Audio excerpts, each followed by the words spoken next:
o predispone a una suposición de que está actuando de acorde a eso, ¿no? Con sus propias palabras, en una parte dice que como medio disciplinado, como que está en la corriente de esta coyuntura, como si se beneficiara, eso ya es apreciación mía, las cabezas del BCR, ¿no? Al hecho de tener tantos dólares y tienen el conocimiento de qué se tiene que hacer para que el dólar no se inflara tanto en ocasiones como estas, y no hacerlo, pues predispone a suposiciones como estas, como las que menciona Pari, que, que hay algo tramado, ¿no? Hay algo detrás que no cuadra muy bien en su actuar.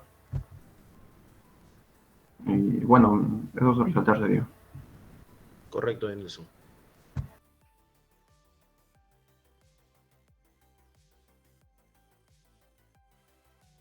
Daisy Rosalinda, ¿tú qué opinas al respecto?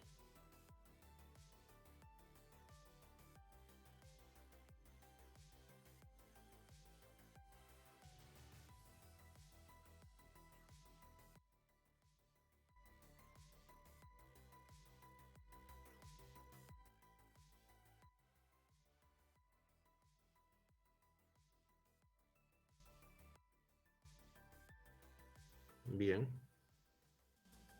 Henry Rubén. Henry Rubén, ¿qué opinas al respecto? Profesor, buenas tardes. ¿Se me escucha? ¿Qué opinas sobre la noticia, la lectura? ¿Qué apreciación te trae? Este, nos da una opinión de Farid Mato, como que por lo que vi era el ex jefe del INEI y como le dijeron mis compañeros, hacía una comparación de lo que sucedió en el 2011 con lo de ahora, ¿no? Que el dólar está, si mal no recuerdo, a 79 en cuando entró a segunda vuelta Ollanta Humala y semanas después bajó y nos decía por qué bajó. Por lo que vi es porque vendió dólares, cosa que ahora no está haciendo el INEI. Es lo que pude entender. ¿El INEI? No, el BCR, me equivoqué. Correcto. A ver, y eso es un poco lo que nos toca ver ahora eh, en la sesión de hoy día. Jacqueline, ¿en qué parte nos hemos quedado?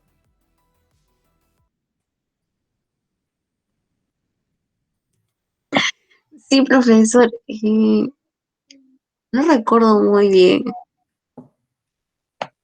Mm, mm, Eh, Profesor, combinamos la clase anterior con los ejemplos que usted estaba dando acerca de la pregunta de nuestro compañero Eduardo. ya, ejemplos sobre qué eran, discúlpame, Nilsson. Creo que era algo relacionado a cómo solicitar un préstamo e invertir teniendo las menores pérdidas. Y usted explicó tres modelos. Uno, o sea, estaba relacionado con el riesgo. Entonces explicaba Ah, las ya, tres correcto. formas. Ajá, exacto. Con la generación de intereses, esa situación, ¿no? Sí. Ya, ya, correcto. El sistema financiero no hemos visto entonces todavía, ¿no?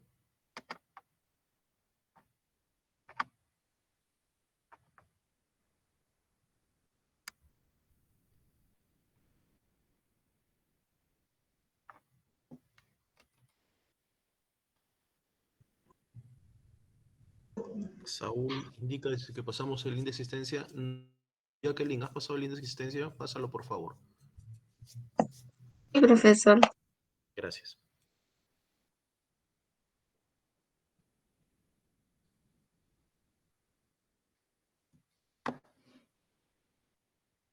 Creo que empezamos a ver un poco sobre el sistema financiero peruano. Sí, profesor, estábamos en la diapositiva del proceso de intermediación financiera. Ah, ya, excelente. Muy bien, gracias, Yamilet. A ver. mm, Dentro de lo que son, dentro de lo que es el sistema financiero, Entendemos de que el proceso de intermediación financiera es un proceso por el cual las instituciones financieras se encargan de captar recursos, ya sea de los depósitos de sus clientes, el capital que invierten los accionistas o inversionistas, y otras operaciones que puede realizar el banco, como por ejemplo la rentabilidad que puede obtener por la inversión en el mercado de bolsa de valores. A eso se llaman captaciones u operaciones pasivas.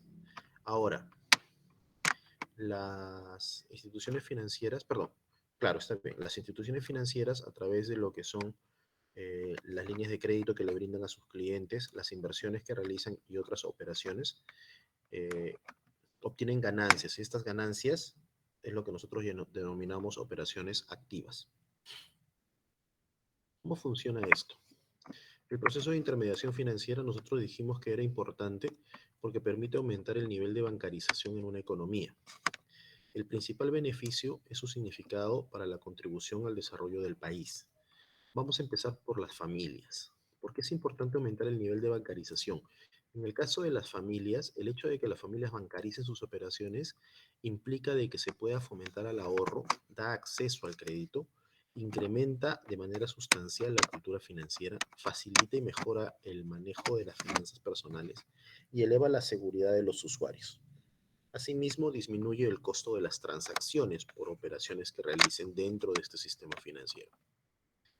En el caso de las empresas, permite el nivel que cuando las empresas bancarizan sus operaciones, permite que se incremente la eficiencia y la seguridad de las transacciones con los diferentes clientes, proveedores y empleados. Disminuye a su vez el costo por transacción, facilita el acceso al crédito a las pequeñas y microempresas. Mientras más bancarizadas estén las operaciones, va a haber más rastro, más registro histórico, y eso va a permitir que las empresas puedan acceder a crédito e incrementa los fondos disponibles para financiar inversiones y capital de trabajo. El caso de lo que es el sistema financiero, el hecho de que se aumente la bancarización provee información mejorando el entendimiento de los riesgos y las oportunidades de crédito. Mientras más operaciones estén bancarizadas, el riesgo disminuye. Incrementa el volumen de operaciones y reduce el costo unitario en beneficio de los usuarios. Fomenta la innovación de productos y servicios, se crean nuevos productos para ofertarse para los clientes y expande las oportunidades de negocio. Y en el caso de lo que es la economía, fomenta el ahorro y mejora el acceso al crédito, mejora la distribución de ingresos al incrementar el ahorro y la formación de patrimonios personales, permite contribuir a combatir la corrupción y el lavado de dinero, fomenta el desarrollo del sector productivo y la generación del empleo y permite mejorar la competitividad y productividad de la economía. Entonces, de aquí nosotros entendemos que los participantes del proceso de intermediación financiera son, por un lado, las familias, el sector público y el sector privado, que pueden ser tanto como proveedores de recursos como demandantes de recursos. Y en el otro lado están las empresas que se dedican a la intermediación financiera, que son la banca múltiple, las financieras, las microfinancieras, donde están las cajas municipales, donde están las cajas rurales de ahorro y crédito y donde están las pymes.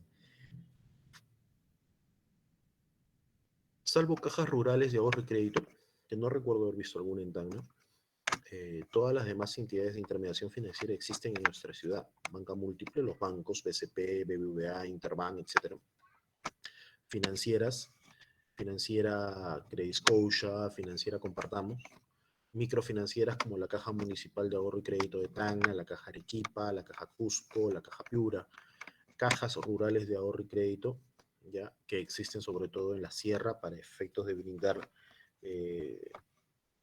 créditos al agro, y entidades de desarrollo de la pequeña y microempresa, EPYME, ya que también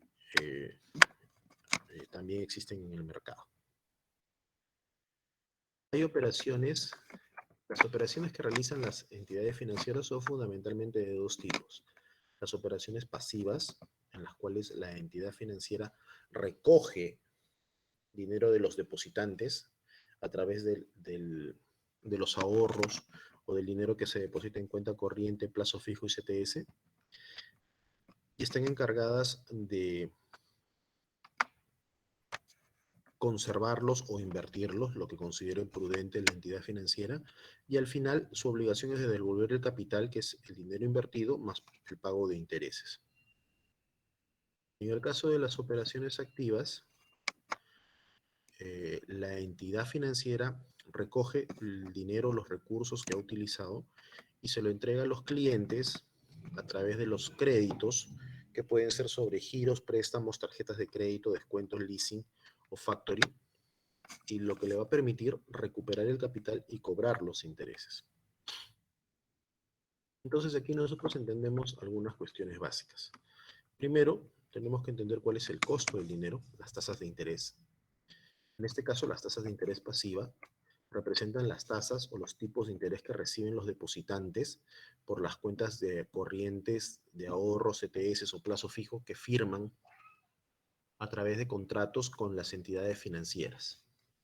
Y están las tasas de interés activas, que son las que los bancos o las entidades financieras le cobran a los clientes por las diferentes modalidades de financiamiento de crédito que les dieron.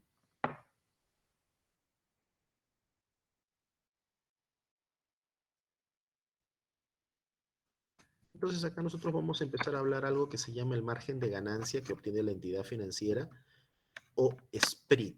¿Qué cosa es el spread? El spread bancario no es otra cosa que la diferencia entre los intereses cobrados por la colocación de créditos y los intereses pagados por los depósitos de los ahorristas. Y a este spread también hay que descontarle algunas pérdidas por incobrables. Entonces acá nosotros vamos a explicar con un ejemplo muy simple cómo funciona esto.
¿Se aprecia lo que estoy compartiendo?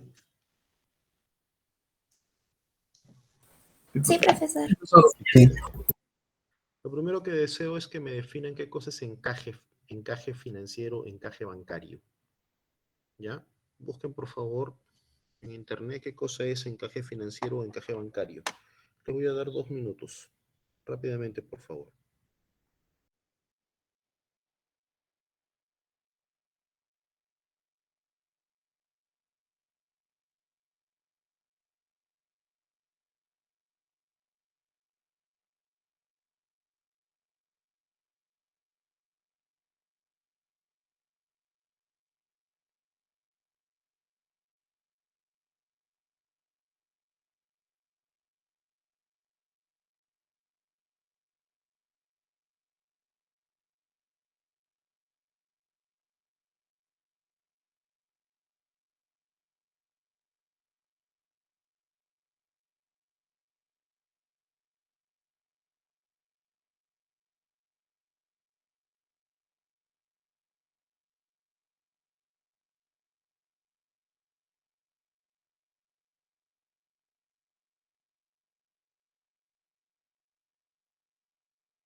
Luis Ángela.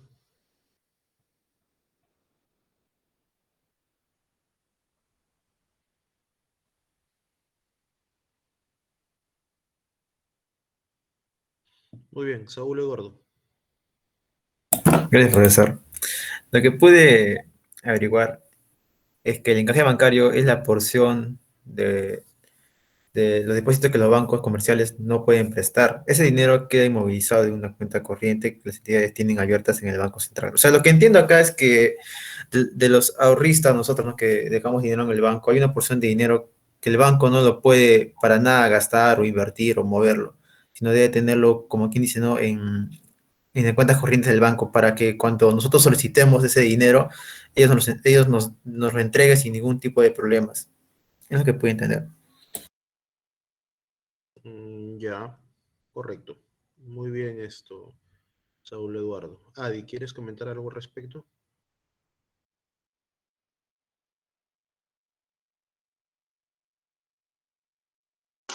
No, profesor, técnicamente es está bien lo que dijo, sino que le decía nomás que no es porción, sino se le llama porcentaje.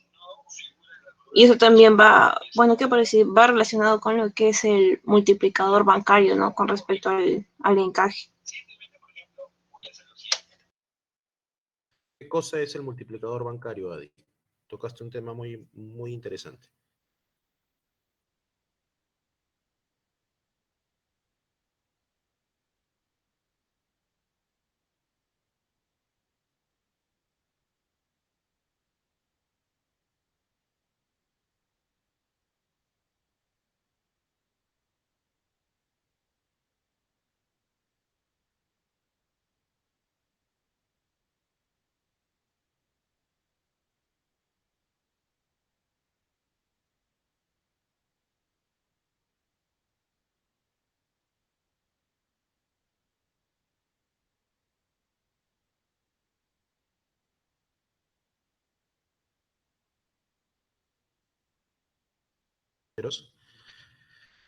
Es un porcentaje de dinero que la entidad financiera está obligada a reservar de los ahorros depositados por los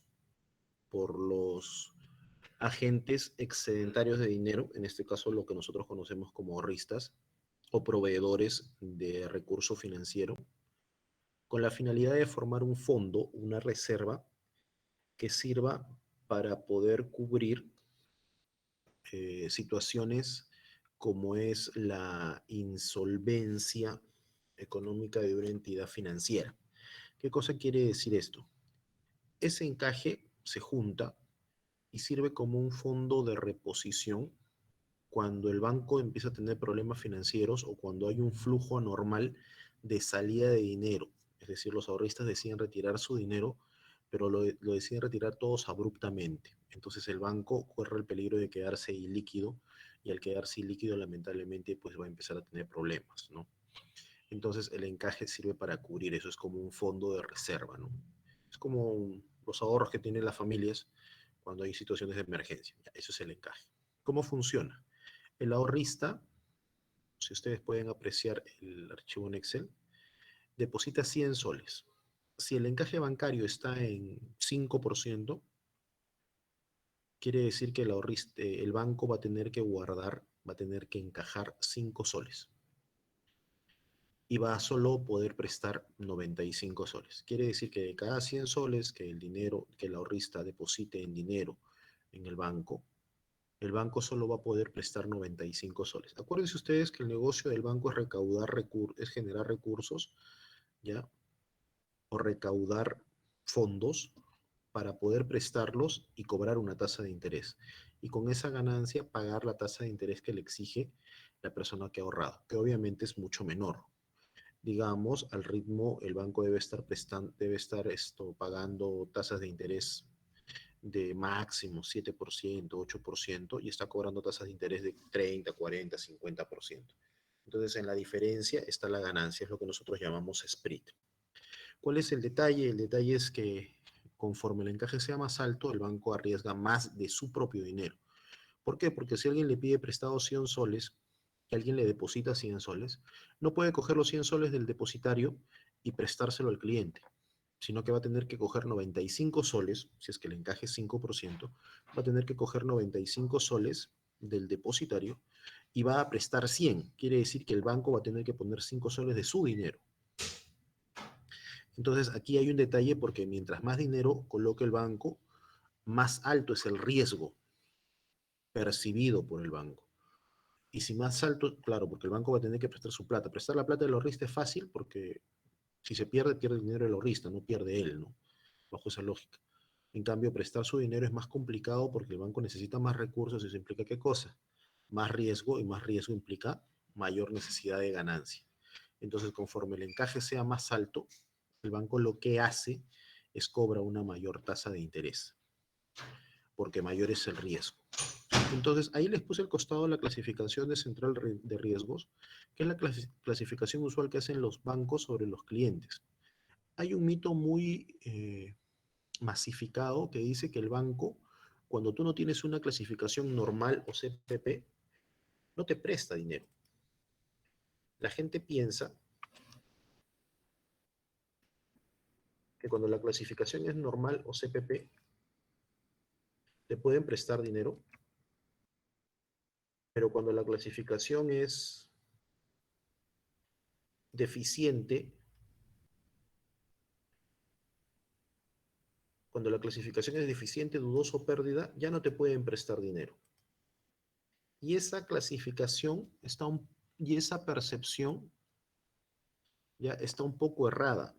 No es que el banco no te pueda prestar dinero. El banco te puede prestar dinero. El único detalle es que el gobierno, el Banco Central de Reserva, le indica a los bancos que evalúen la clasificación de los clientes y de acuerdo a eso van a tener que encajar dinero. ¿Qué cosa quiere decir? Que si el cliente es un cliente normal, el encaje, o sea, acá la pregunta, ¿no? ¿Corre el préstamo? Sí corre el préstamo. Si tú te vas a preguntar si corre el préstamo, ¿el banco puede prestar?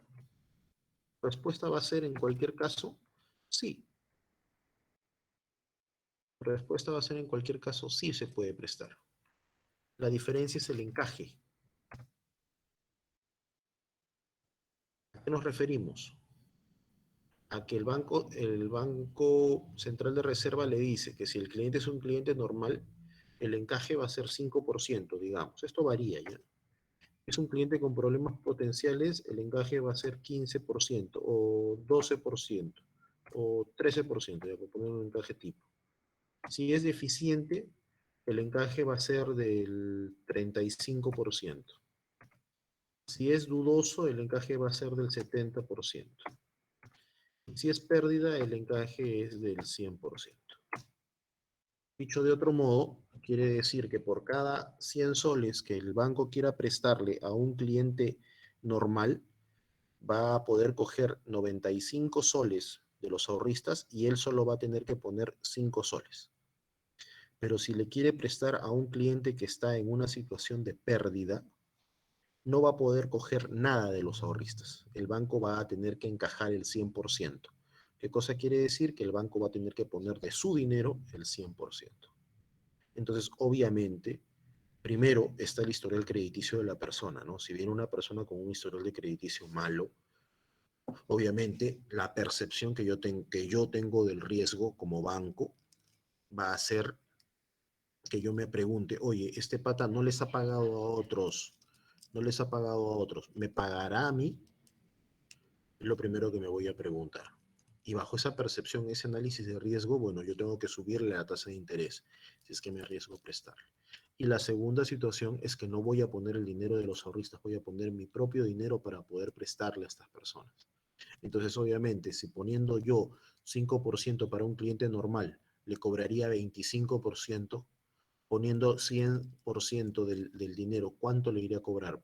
Le cobraría por lo menos, o sea, lo mínimo es 101%, ¿no? Le exigiría ganar 101%. Si voy a arriesgar 100%, lo mínimo que yo tengo que pedir es 101% de ganancia. Si no, no habría negocio, ¿no?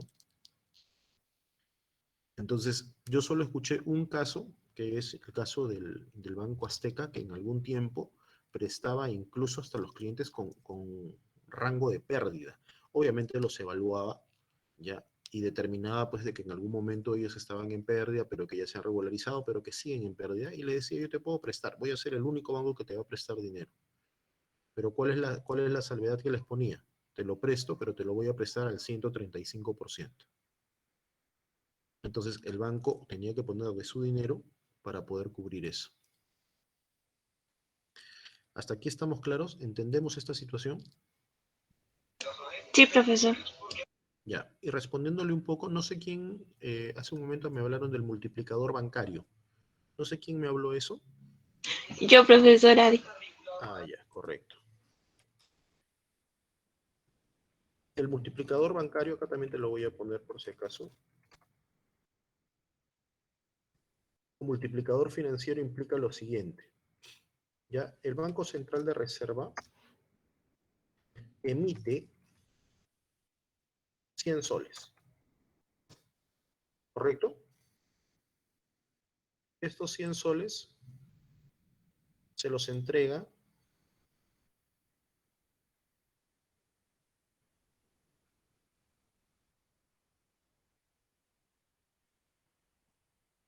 al banco.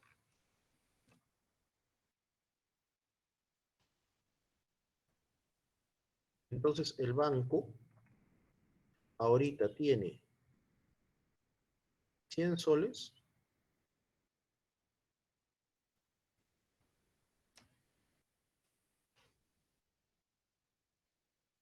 Entonces el banco tiene en sus fondos 100 soles. Si le presta a otra persona,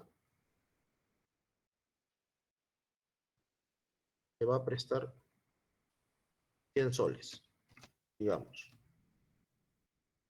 ¿Ya? Entonces, ¿cómo funciona esta situación?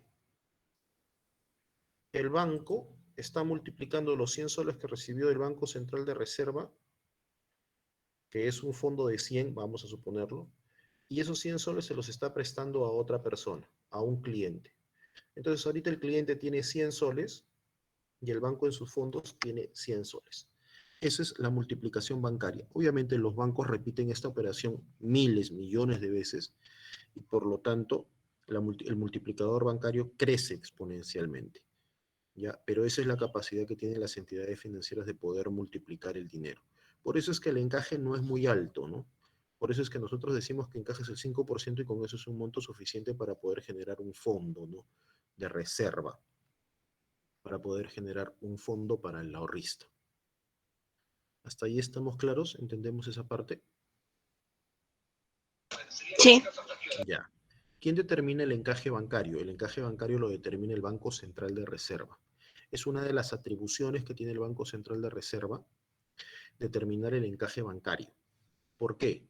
Cuando el encaje sube, obviamente, el banco también sube su tarifa, sube su tasa de interés. Y cuando el encaje baja, la tarifa también baja. ¿Qué cosa quiere decir? Que el Banco Central de Reserva utiliza el encaje bancario como una herramienta de gestión financiera para la economía nacional.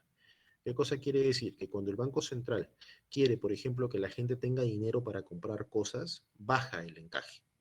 Es decir, le dice a los bancos, ¿sabes qué? Ahora ya no vas a encajar 5%, ahora vas a encajar 1%. Ahorita, por ejemplo, el encaje en soles me parece que está alrededor del 0.5, 0.4%. Quiere decir que de cada 100 soles, el banco va a guardar 50 centavos y va a poder prestar 99.5. Entonces las tasas están relativamente bajas, Pero el encaje en moneda extranjera, en dólares, está al 9%. ¿Por qué hace eso el banco? ¿Por qué hace eso el Banco Central de Reserva?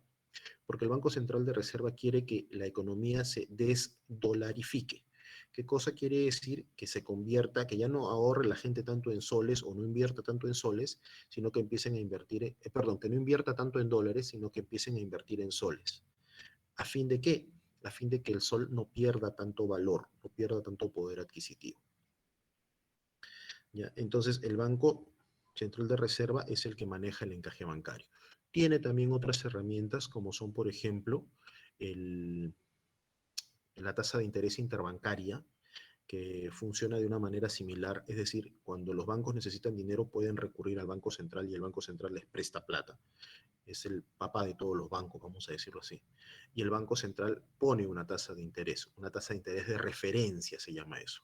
La tasa de referencia que utiliza el Banco Central la cogen los demás bancos y sobre eso se basa la tasa de interés interbancaria. Vamos a suponer que el Banco Central presta dinero al 5%. Y vamos a suponer que el BCP tiene la posibilidad de pedirse prestado dinero del Banco Central y del BBVA.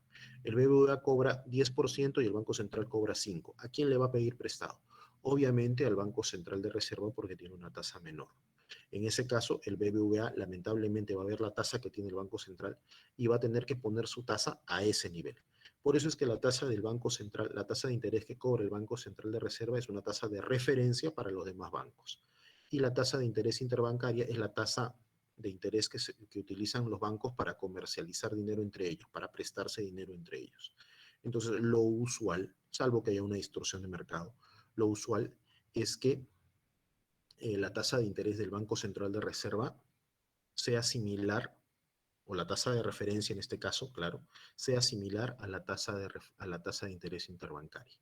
Hay situaciones en las cuales no se da, como por ejemplo cuando las entidades financieras desconfían del Banco Central de Reserva, y eso se da en economías hiperinflacionarias, en economías de inestabilidad económica, muy grave, ¿no? Entonces confían de la moneda nacional y prestan a una tasa distinta.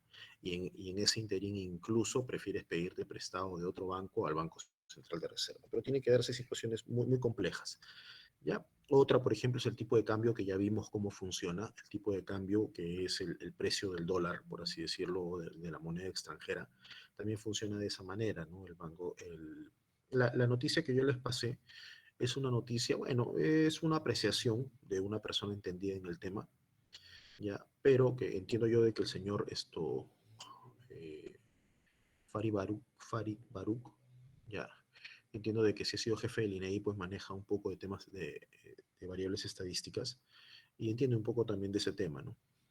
Sin embargo, nosotros entendemos de que efectivamente el Banco Central de Reserva pudo haber salido a comprar o vender dólares con mayor insistencia para que el tipo de cambio no se dispare. ¿Por qué? Porque cuando el Banco Central necesita que el tipo de cambio no suba bruscamente y no baje bruscamente, sale a vender dólares y sale a comprar dólares, de tal manera de que empiece a estabilizar un poco la moneda y la moneda va a seguir sufriendo sus cambios y va a seguir yendo el curso natural que tiene, pero no lo va a hacer tan bruscamente.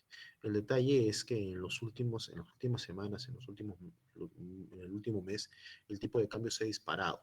Y se le ha criticado un poco al Banco Central porque el Banco Central no ha salido a controlar ese aumento pronunciado del dólar, que a las finales pues, beneficia a unos pocos, pero no beneficia a la gran mayoría de personas. Esa es un poco la crítica que se ha hecho a las personas. ¿Correcto está ahí? Sí, profesor. Entonces, esa parte quería aclarar para que ustedes pudieran entenderla bien. ¿Hasta aquí alguna duda o consulta? Ya, me había olvidado de explicar una cosita también, disculpe. Profesor, y en resumen, ¿qué vendría a ser el nivel de bancarización? El nivel de bancarización Sí, profesor. El nivel de bancarización es el nivel por el cual las personas, ya sean naturales o jurídicas o el gobierno, realizan sus operaciones a través de una entidad financiera, a través de una institución de intermediación financiera. Ese es el nivel de bancarización. Es el cálculo del total de operaciones que se realizan a través de una institución financiera. En esencia, se pide que se bancaricen las operaciones porque al bancarizarse las operaciones generan un rastro y ese rastro permite generar información que sirve para muchas cosas, desde para homologar las tarifas, reducir el costo de las operaciones, brindar la información a las instituciones financieras sobre lo que necesitan los clientes, brindar la información al gobierno, es decir, para muchas cosas. ¿Ya? Entonces el nivel de bancarización está directamente relacionado con la cantidad de operaciones que las familias deciden realizar a través de una institución de intermediación financiera. Entonces la idea general es, obviamente, cantidad de operaciones implica también cantidad de dinero, ¿no? Estamos hablando, digamos, que si en el Perú se realizan, pues, no sé, circulan 300.000 millones de soles al año en forma de bancarización, bueno, deben haber un número de operaciones y una cantidad de dinero que no sea bancarizada, ¿no? Eso es lo que genera distorsión. ¿Hasta ahí estamos claros? Sí, profesor. Ok. Entonces, ¿por qué estaba explicando esto del encaje bancario? Porque el efecto del encaje es muy importante para medir el spread, ¿correcto? Vamos a suponer en esta primera parte, ¿ya? Vamos a suponer que tú tienes que tú tienes un banco y ese banco tiene este cuadrito que está acá. Tiene dinero por 200 soles, tiene cuentas por cobrar a sus clientes por préstamos, obviamente, de 1.100 soles, tiene inmueble, maquinaria y equipo por 300 soles. ¿Cómo consiguió esos recursos, ese activo? Bueno, algunos ahorristas depositaron 900 soles en el banco, los subdueños del banco pusieron 100 soles y tienen resultados acumulados por 600. Total activo 1.600, total pasivo y patrimonio 1.600. ¿Correcto? ¿Qué es lo que ocurre aquí? Lo que ocurre aquí es lo siguiente. Vamos a suponer que otros ahorristas deciden depositar 200 soles más en el banco. Entonces, en esta segunda parte, si tú te das cuenta, hay 200 soles adicionales en la parte del pasivo por 1.800. ¿Y ese dinero dónde ingresa? Ingresa a caja. Es decir, ahora el banco tiene en caja 400 soles. Es decir, 200 soles más. Total del activo, 1.800 soles. Total del pasivo y patrimonio, 1.800 soles. Pero el banco no puede quedarse pues en esa situación, ¿no? El banco no puede tener dinero en caja. El banco lo que tiene que hacer es prestar ese dinero. Entonces lo que hace el banco es esos 200 soles que tenía, ojo acá, esos 200 soles que tenía de dinero,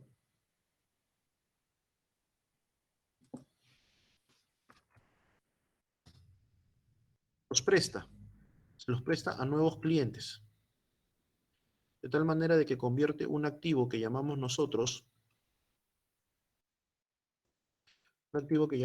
dinero, lo convierte por un activo que se llama cuentas por cobrar. Ya, la pregunta es, ¿qué pasaría? ¿Qué pasaría si ocurren dos hechos muy simples? ¿Qué pasaría si esos clientes a los cuales tú les prestaste 200 soles desaparecen, no pagan? Es decir, escapan de su historial crediticio de normal y empiezan a deber y se vuelven pérdida. El banco, ya, lo que tiene que hacer en ese caso es castigar la deuda, castigar las cuentas por cobrar y generar algo que se llama una provisión por incobrables. Y eventualmente lo va a tener que retirar de sus estados financieros. ¿Y por qué lo va a tener que retirar de sus estados financieros? Porque lamentablemente, ojo, lamentablemente, eh, los bancos no pueden tener una provisión por incobrables mucho tiempo, por mandato de la Superintendencia de Bancas, Seguros y AFP. ¿Por qué? Porque se supone que el banco cuando prestó el dinero hizo un análisis crediticio, hay un análisis de riesgo. Entonces se supone que si el banco hace un análisis crediticio, el banco no puede fallar. No es como nosotros que le prestamos dinero. Tú le prestas dinero a tu mamá, a tu papá, nunca te pagan, ¿correcto? ¿Cierto o no? Karen, Sí, profesor. ¿alguna vez has prestado dinero a alguien? Sí, profesor. ¿Te han pagado? Sí, ¿Sí te han pagado, Karen? sí me han pagado, profesor. ¿Era una persona cercana a ti? ¿Era una persona conocida, un desconocido, una amistad, un familiar? ¿Quién era? Una persona conocida. ¿Ya? ¿Y te pagó a tiempo? Mm, creo que sí, o sea, no establecimos qué día me va a pagar. Solo me pagó ¿Ya? ¿Y le prestaste por qué? porque necesitaba. Ah, ya, o sea, y si yo necesito, ¿me prestas? Supongo que sí, Mm, pero No, lo que tengo nomás. lo que tengo nomás, yo no le prestaría, yo no me prestaría a mí, por una cuestión muy simple, no has hecho un análisis financiero. A esa persona era un desconocido y le prestaste plata. em, no, a las personas que conozco. Que conoces relativamente bien, entiendo yo, ¿no? Sí, profesor. ¿Conoces a tus compañeros de clase? Más o menos. ¿Has tenido la oportunidad de estudiar en aula física con ellos o solo en aula virtual? En físico, el primer ¿Sí? año. Sí, El primer profesor. año. O sea, si Julio César te pide prestado plata, ¿le prestarías? Am, no sabría, profesor. No sabrías, correcto. El no saber en central de riesgo, o el no saber en una entidad bancaria, es decir, en una entidad bancaria que tiene un área de riesgos, es no. Si no sé, es no. Así de simple. Para que riesgos te apruebe, tienes que dar confianza. El no sé, bueno, no me genera confianza. No, así de simple. ¿Ya? Entonces, si el banco prestó dinero, es porque hizo un análisis de crédito. Y si el banco, ojo, ojo aquí, y si el banco no puede recuperar ese dinero, el banco lo tiene que retirar de sus activos. ¿Por qué? Porque si después viene un inversionista, para un inversionista, esas cuentas por cobrar a clientes número 2 de 200 soles, si siguen en el activo, implica de que el activo siga inflado hasta alcanzar los 1.800 soles, ¿correcto? Entonces, hasta alcanzar los 1.800, acá es 1.800, disculpe, hasta alcanzar los 1.800 soles. Entonces, si ese activo sigue inflado hasta alcanzar los 1.800 soles, ¿eso implica qué cosa? Eso implica, ¿ya? ¿Eso implica qué cosa? Eso implica que el banco, ya no es 650, disculpa un ratito, acá es. ¿Eso implica qué cosa? Eso implica que el banco tenga 1.800 soles de activos y eso hace atractivo al banco. Pero si tú ahondas un poquito más y le dices a la persona, ¿sabes qué? Pero esos 200 soles no me pagan, son incobrables. Lo primero que te van a decir las entidades reguladoras y los inversionistas, si no te pagan, ¿por qué siguen tu activo? Me estás engañando, tienes que retirarlo de tu activo. Y la SBS hace eso, hace que el banco lo retire rápidamente. Por eso esa es una de las razones por las cuales los analistas de créditos colaboran en la recuperación de los créditos, porque ellos son los que se supone que analizaron el préstamo. ¿Qué pasaría si es que esos 200 soles se vuelven incobrables? ¿Y qué pasaría si es que mañana más tarde los ahorristas, producto de que tienen miedo de que salga Keiko, que salga Castillo, que salga quien sea, deciden retirar de golpe 300 soles? ¿Qué originaría eso? Mira, los intereses que cobra el banco son 300 soles por todos los préstamos que da. Los intereses que paga por todos los ahorros son 50 soles. Quiere decir que el margen financiero bruto que tiene el banco son 250 soles. Menos la provisión de incobrables por el crédito que no se va a poder recuperar, que son 200 soles, el margen financiero neto del banco es 50. ¿Qué cosa quiere decir esto? Que el banco solo está ganando 50 soles. Dicho de otro modo, si eso lo traduces en sus estados financieros muy simples, el banco va a tener dinero por 250 soles. ¿Correcto? El banco va a tener dinero por 250 soles. ¿Cuánto estaba ganando el banco? El banco supuestamente estaba ganando 300 soles, pero al final no ha ganado esos 300 soles. ¿Por qué? Porque el banco ha tenido que castigar los incobrables por 200. Esas son pérdidas. ¿Ya? Esas son pérdidas. Y recién el margen financiero que va a obtener, que son las ganancias líquidas, vamos a decirlo así, son 50. ¿Cuál es el problema? Acá surgen dos problemas. Primero, que sus utilidades no aumentan, terminan disminuyendo. ¿Correcto? ¿Está ahí? Y segundo, ojo, que el banco no tiene cantidad suficiente de dinero, solo tiene 250 soles de dinero. ¿Para qué? Para poder pagar una corrida bancaria de 300 soles. Dicho de otro modo, Magali, ¿estás presente? Sí, profesor. Ya está, Magali. Pregunta, tú en tu amplia experiencia, Maga, ¿alguna vez has ido a un banco a cambiar dinero?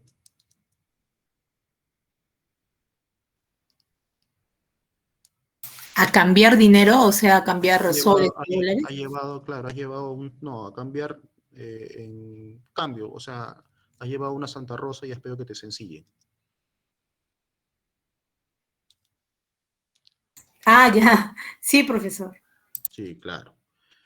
¿El banco se ha negado a hacerlo alguna vez? No, ¿Y ha sido una sola vez o ha sido varias veces? no he ido muchas veces. En mi amplia experiencia no ha sido muy amplia en ese sentido. Pero mi pregunta fundamental es, ¿alguna de esas pocas veces que ha sido se ha negado? No, profesor. Nunca, correcto.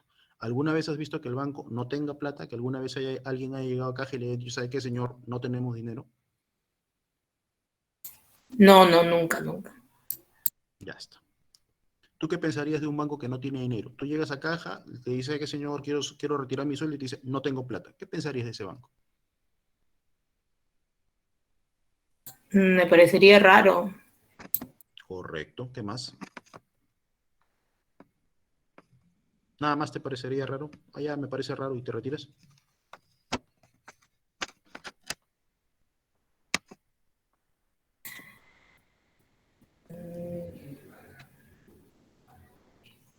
Sí, sí, profe. Sí, profe. Lo primero que yo pensaría es que ese banco está quebrado.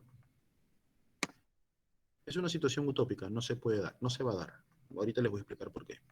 Pero lo primero que yo pensaría es que ese banco está quebrado, porque si no tiene plata un banco, que se supone que trabajan con dinero, entonces ese banco tiene problemas. Y lo primero que yo querría hacer es retirar mi dinero de ese banco. Eso provoca pánico financiero y eso genera una corrida bancaria. Lo segundo, los bancos están en la obligación de cambiar dinero siempre. Si tú quieres cambiar dólares por soles o soles por dólares, el banco tiene que cambiarte el dinero. Si tú quieres sencillarte, es decir, cambiar en sencillo, en monedas de una menor denominación, el banco tiene que hacerlo siempre. El banco no te puede decir, no señora, no te puedo cambiar, porque hay circulares del Banco Central de Reserva y circulares del SBS que obligan a los bancos a atender ese tipo de operaciones. Es más, el banco tiene que cambiarte un billete que incluso esté deteriorado, siempre y cuando cumpla con los requisitos establecidos, te lo tiene que cambiar. Si tú vas a un banco, por ejemplo, con un billete que está más o menos viejo, roto, y le dices que te lo cambie, te lo tiene que cambiar. ¿Ya? Eso es obligación de parte del banco. Pero hay algunas reglas, ¿no? Normalmente te dicen, vaya usted al Banco de la Nación, ya que ahí es donde cambian el billete. Pero si tú vas a un banco, por ejemplo, y dices, ¿sabes qué quiero sencillo? El banco tiene que cambiarte, porque hay una circular del SBS y del Banco Central que los obliga, si no, los sanciona. Y lo otro es que los bancos no se pueden quedar ilíquidos. ¿Por qué? Porque sostienen el sistema financiero nacional. Cada banco sostiene el sistema financiero nacional. Eso pasó, por ejemplo, con el Banco Vice Sudamérica allá por el año 99-2000. Este banco, que era un banco relativamente grande, tuvo un problema. lo que pasó fue que empezó a quedarse ilíquido y empezó a realizar operaciones overnight. ¿Qué cosa es una operación overnight? Es una operación que se realiza en una noche, en un día, ¿ya? De un día para otro. Entonces, a veces los bancos sí efectivamente se quedan sin dinero, pero a nivel macro, 200, 300, 400 millones de soles. ¿Por qué? Porque en ese momento tienen el dinero invertido probablemente y no lo han recuperado. Entonces, ¿qué es lo que hizo el banco Vice Sudameris? Pidió prestado dinero. ¿Sabes qué? Me faltan 300 millones, quiero pedirte prestado. Se supone que el banco tiene la obligación de liquidar una operación. Por ejemplo, dinero que tiene invertido en una bolsa de valores tiene que vender los valores, las acciones, y tiene que recuperarlos. ¿Ya? ¿Y eso implica qué cosa? Eso implica que el banco recupere el dinero y ya pueda pagar su deuda. Pero eso lo tiene que hacer inmediatamente. ¿Ya? Y esas operaciones se dan de un día para otro. Por eso es que los préstamos también deben de salir de un día para otro. Entonces, de un día para otro, el banco pidió prestado dinero, lo pagó. Pero esa operación solo se puede dar una vez. Si tú lo haces dos veces, para la SBS, eso implica de que el banco está teniendo problemas financieros. Y los bancos no pueden tener problemas financieros. Tú puedes tener problemas financieros en tu casa, Marón, Michael, Magali, Nicole. Tus papás pueden tener problemas financieros en tu casa. Paola, tú puedes tener problemas financieros en tu casa. Yo puedo tener problemas financieros en mi casa. El banco no puede tener problemas financieros porque trabaja de eso. Es como decir que tú salgas a vender al mercado papas y no tengas papas. Entonces, ¿qué vas a vender? Así de simple es. La cuestión es que le pasó eso al Vice Sudameris una segunda vez a las 7 de la noche. A las 10 ya estaba una comisión de la SBS interviniendo el Banco Vice Sudameris. Entran al edificio e intervienen en el edificio. Es decir, asumen el control del Banco Vice Sudameris. Eso es con una circular, con una regulación especial.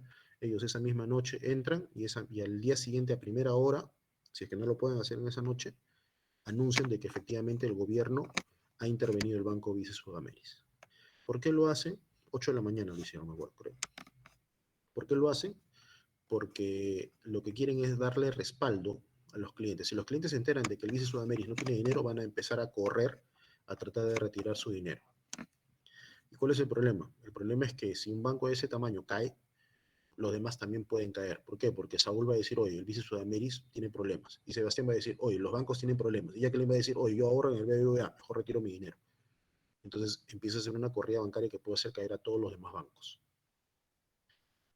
Y eso el gobierno no lo puede permitir porque eso sería una catástrofe para el sistema financiero nacional. Entonces, dicho de otro modo, el gobierno interviene a los bancos. ¿Para qué? Para proteger la estabilidad económica y proteger el interés del ahorrista. Es decir, el Banco Central y la SBS sale a decir, ¿sabes qué? Hemos intervenido el Banco Vice Sudameris, ya,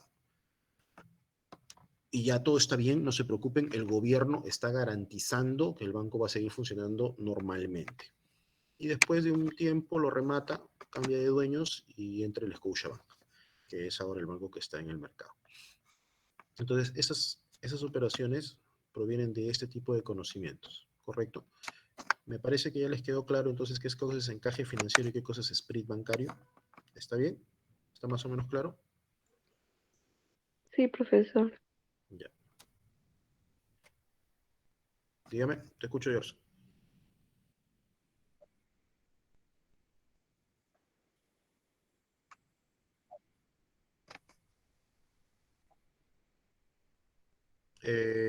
A ver, el banco tiene la obligación de recibirte el dinero mientras el dinero cumpla con los requisitos, ¿correcto? Cumpla con los requisitos. El banco tiene la obligación de recibirte el dinero. Ya. Ahora, cuando el billete está maltratado, por ejemplo, si tú llevas un billete viejo, el banco tiene la obligación de recibírtelo. Pero si tú llevas un billete roto, por ejemplo, lo normal es que el banco te derive al Banco de la Nación. En el Banco de la Nación te lo tienen que cambiar sí o sí. ¿Por qué? Porque los billetes rotos también tienen ciertos requisitos. O sea, si está roto una esquina no hay problema, pero si está roto la mitad del billete o se rompe el número de seguridad, que es un código que tiene el billete al costado, entonces ahí sí hay un problema. Porque ahí el banco no lo puede recibir. Profesor, ¿y si el billete está roto en tres, pero tengo todas las partes? Es que yo había escuchado que esos billetes se pueden cambiar solamente en el Banco Central de Reserva. No, No en el sabía que banco, no, hace tanto. eso no es cierto. Puedes ir al Banco de la Nación y ahí te lo cambian. No hay Ah, problema. Un problema hay, por ejemplo, cuando no tiene la cinta de seguridad. No sé si ustedes han visto que los bancos, que los billetes tienen adentro del mismo billete una cinta de seguridad. ¿Ya? Cuando no tienen esa cinta de seguridad es un problema porque ahí sí, por ejemplo, esa cinta de seguridad hace que el billete pierda valor. Eso le pasó a mi esposa en el Interbank. En el Interbank le dieron un grupo de billetes de 100 soles y dentro de ese grupo de billetes había un billete de esos que le habían quitado pues, esa cinta de seguridad. Y nosotros, yo me acuerdo bien eso porque nosotros retiramos el dinero de acá del Interbank de Tana y estábamos haciendo unas compras en Arequipa y en una de las tiendas, creo que era Cencosud, me parece, o Falabella o París, no me acuerdo cuál, París era. En París estábamos comprando no me acuerdo qué cosa y no nos recibieron el billete. Entonces ya regresamos a Catán todo y fuimos a tratar de cambiarlo en algún banco y ningún banco lo quería recibir. Fuimos incluso al Banco de la Nación y en el Banco de la Nación nos dijeron, ¿no? ¿Sabe qué? Esto se lo recibimos, pero tengo que darle una constancia, no se lo puedo cambiar. Hay que hacer la consulta al Banco Central porque cuando se pierde la cinta de seguridad el billete pierde valor. En tal caso, el billete no era falsificado, ojo, o sea, no era que el billete era falsificado, había perdido la cinta de seguridad. Nos dijeron que fuéramos al mismo banco donde nos habían dado, porque los bancos tienen en ese caso la obligación de tener los códigos de registro. Fui yo, le expliqué y sí, me lo recibieron, vieron que el billete estaba bueno y me lo recibieron. Entiendo yo de que el banco Interbank lo deriva ese billete al Banco Central de Reserva y el Banco Central de Reserva lo destruye y le da uno nuevo. Ese es más o menos el procedimiento. Pero en cualquier caso, los bancos tienen la obligación de recibirte el dinero. Ese billete en tres partes lo tienen que recibir. Obviamente, pero lo tienes que llevar pegado, ¿no? No vas a llevarlo en tres partes. También no creo que sea tan salvaje de llevarlo así todo rotito, ¿no? No lo lleva pegado y obviamente se lo cambian para reposición. El Banco de la Nación es el que está haciendo los cambios para reposición. Espero haber absuelto tu consulta, Yamile. sí, profe, gracias. Ya en el caso de cualquier cambio de dinero, sí, cualquier banco lo puede hacer. Si no, lo puedes denunciar. Si hay un banco que te dice, no, sabes que no te puedo cambiar 100 soles en sencillo, tú lo puedes denunciar. Puedes decirle, señor, disculpe, hasta donde yo sé hay una circular del Banco Central de Reserva y de la Superintendencia en la cual obligan que usted los cambie. Si te dicen que no, te quejas. Lo sancionan al banco. No hay problema.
Bueno, estábamos explicando lo que es margen de ganancia o split.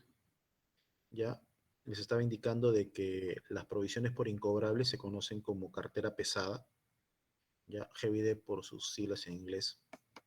Y eso implica de que estas provisiones por incobrables, si son muy elevadas, pueden hacer incluso que el margen de ganancia que es de utilidad se pueda volver pérdida. Entonces, eso hay que tomarlo en cuenta. Por ejemplo, quien tuvo una cartera pesada hace algunos años muy elevada fue la Caja Tacna. La SBS casi la sanciona hace 5 años atrás. La SBS casi la sanciona. ¿Por qué? Porque le indicó de que no podía tener una cartera pesada tan grande. El promedio en el mercado es 2%. Ellos estaban casi en 20%. Ya la SBS le llamó la atención una vez, le dijo, o mejoras tu cartera o te intervengo. Y obviamente pues nadie quería que interviniera en la Caja Tacna, menos las municipalidades que son sus accionistas. Entonces esto se pusieron las pilas y bueno, ya solucionaron un poco ese problema y bajaron un poco la tasa de incobrables que manejaban ahora, ¿no? Estas son las comisiones y los gastos. Una comisión es una retribución que será cobrada a un cliente o usuario por la prestación de un servicio efectivamente realizado por la empresa financiera. Por ejemplo, la comisión por mantenimiento de cuentas, por transferencia de fondos, la comisión por envío de tu estado de cuenta físico, etcétera, etcétera, etcétera. Entonces, un gasto en cambio es el costo en el que incurre la entidad financiera con terceros a cuenta del cliente para cumplir con algún requisito legal relacionado con las operaciones. Por ejemplo, el hecho de que para un préstamo hipotecario tengas que hacer una tasación de la casa. Bueno, la entidad financiera contrata al tasador, le paga al tasador y de ahí te cobra. Ese gasto de tasación se lo cobran al cliente. Lo mismo ocurre, por ejemplo, con los gastos registrales de la hipoteca, ¿no? Igual, le paga registros públicos y te lo cobran. En el caso de lo que es rendimiento y costo efectivo, bueno, ya hemos explicado que el rendimiento efectivo es el cálculo real de la ganancia que va a obtener una persona natural o jurídica al depositar su dinero en una entidad bancaria, financiera o microfinanciera. Quiere decir que es lo que va a ganar realmente, ¿no? La tasa efectiva. ¿A qué se refiere la tasa efectiva? Está directamente relacionada, la tasa efectiva está directamente relacionada con la ganancia real después de descontarle pues los mantenimientos de cuenta, después de descontarle los seguros, después de descontarle todos los gastitos que haya de por medio, ahí se calcula la tasa efectiva. Y lo mismo ocurre con el costo efectivo.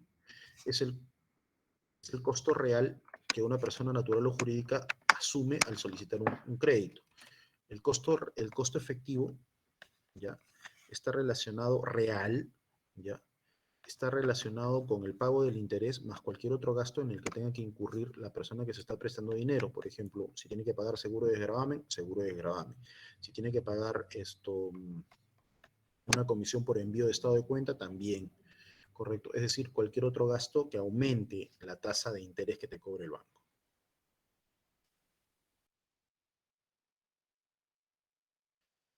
¿Cuáles son las entidades que regulan y supervisan a las entidades financieras? Básicamente son dos. Ya hemos hablado de la primera, el Banco Central de Reserva. Y también nos toca hablar de la Superintendencia de Bancas, Seguros y AFPs, Administradoras Privadas de Fondos de Pensiones. Vamos a empezar con el Banco Central de Reserva. El Banco Central de Reserva tiene por finalidad la de preservar la estabilidad de la moneda. Es el que maneja la meta de inflación. El Banco Central va poniendo metas de inflación que va corrigiendo durante todo el año. ¿Para qué? Para que el Estado tenga un objetivo y no se dispare la inflación. Es decir, como decir que es un presupuesto, ¿no? Regula la moneda y el crédito del sistema financiero, ya hemos explicado a través del encaje bancario, de la tasa de referencia, del tipo de cambio. Administra las reservas internacionales a su cargo, emite billetes y monedas, informa periódicamente al país sobre las finanzas nacionales y establece el encaje legal. Entonces la SBS. La SBS es la superintendencia que se carga de regular a las entidades financieras, a las entidades de seguros y a las AFPs. Se divide en tres. La Superintendencia Junta de Banca y Microfinanzas, que es la que se encarga de realizar el control y la supervisión permanente de las entidades del sistema financiero, de los conglomerados financieros, a los que éstas pertenecen y demás empresas sometidas a su supervisión. Llámense bancos, llámense financieras, llámense microfinancieras, cajas municipales, llámense también los conglomerados financieros, Credicor, Intercorp, ¿ya? Llámense también empresas que se dedican a brindar operaciones relacionadas con las entidades financieras, las empresas que se dedican a hacer leasing, por ejemplo, las empresas que se dedican a hacer factoring, que son empresas especializadas, los bancos de inversión, empresas que se dedican, por ejemplo, a realizar fondos mutuos, empresas que se dedican a asegurar los valores, como son, por ejemplo, Prosegur, Hermes, etc. También tenemos a las superintendencias adjuntas de seguros. Es la superintendencia que se encarga de regular y supervisar el mercado de seguros con el objeto de defender los intereses de los asegurados. Por ejemplo, regulan a Compañía de Seguros RIMAC, MAFRE, Compañía de Seguros Pacífico, y se encarga de defender los intereses de los asegurados, es decir, se encarga de fiscalizar que los contratos de seguros que firman los asegurados no sean leoninos, no sean muy abusivos, ¿no? Que no hayan cláusulas o letras pequeñas en las cuales digan, por ejemplo, es un seguro de vida, pero solo te voy a pagar si mueres aplastado por 7 elefantes en un día martes 13 de un año que termine en 3, ¿correcto? Entonces, se encarga de defender los intereses de los asegurados, así como también que se encarga de controlar en dónde invierten estas empresas de seguros el dinero que recaudan de los asegurados, porque no vaya a ser que recauden el dinero, lo invierten en un activo, en una bolsa de valores o en un mercado que no sea confiable, al final pierden el dinero y cómo le devuelven al final al asegurado si es que cuando quiere cobrar pues el seguro, ¿no? Es un poco complicado también eso también se encargan de regular. ¿Ya? Y la Superintendencia Adjunta de FP se encarga de la supervisión y regulación de las FPs, fiscaliza y regula las operaciones de la FP a través de los reportes diarios, auditorías e inspecciones. La SFP se fue muy criticada por esto, porque la FP ha estado reportando pérdidas los últimos meses, y bueno, la gente dice, ¿dónde estaba pues la superintendencia, la SBS, dónde estaba que no regulaba la FP, ¿no? O sea, invierte mi dinero y pierde, ¿no? Está bien, un mes puede pasar, 2 meses puede pasar, pero 3 veces invirtiendo el dinero y que sigue en pérdida, no me parece tan confiable, ¿no? Yo hubiese preferido, si estoy en pérdida, hubiese preferido que inviertas mi dinero pues en algo más seguro y gano menos plata, pero por lo menos no pierdo, ¿no? Y la Unidad de Inteligencia Financiera del Perú, que es la unidad que se encarga de recibir, analizar y transmitir información para la detección y prevención del lavado de activos y el financiamiento del terrorismo en el Perú. ¿Correcto? Es la unidad que se encarga junto con la Fiscalía de hacer seguimiento al dinero mal habido que tratan de legalizarlo a través de las entidades financieras y colabora con los sujetos obligados a informar en la implementación de sus sistemas para detectar operaciones sospechosas de lavado de activo y financiamientos del terrorismo. Nosotros sabemos que el lavado de activos proviene fundamentalmente de 5 delitos, ¿correcto? Estamos hablando, primer delito, el terrorismo; el segundo, narcotráfico; tercero, contrabando; cuarto, trata de personas; y quinto, minería informal, minería ilegal, perdón. Esos 5 delitos graves son los que lavan la mayoría de activos en el Perú y son los que se combaten a través de la investigación que realiza esta unidad de inteligencia financiera. Muy bien, con esto hemos culminado la sesión de hoy día, 9:10 exactamente. Me estoy despidiendo de ustedes. Que tengan un buen fin de semana, jóvenes. Nos vemos la siguiente clase. Les deseo a sus señores padres y a ustedes, si es que lo son, que pasen el día de domingo un buen día del padre.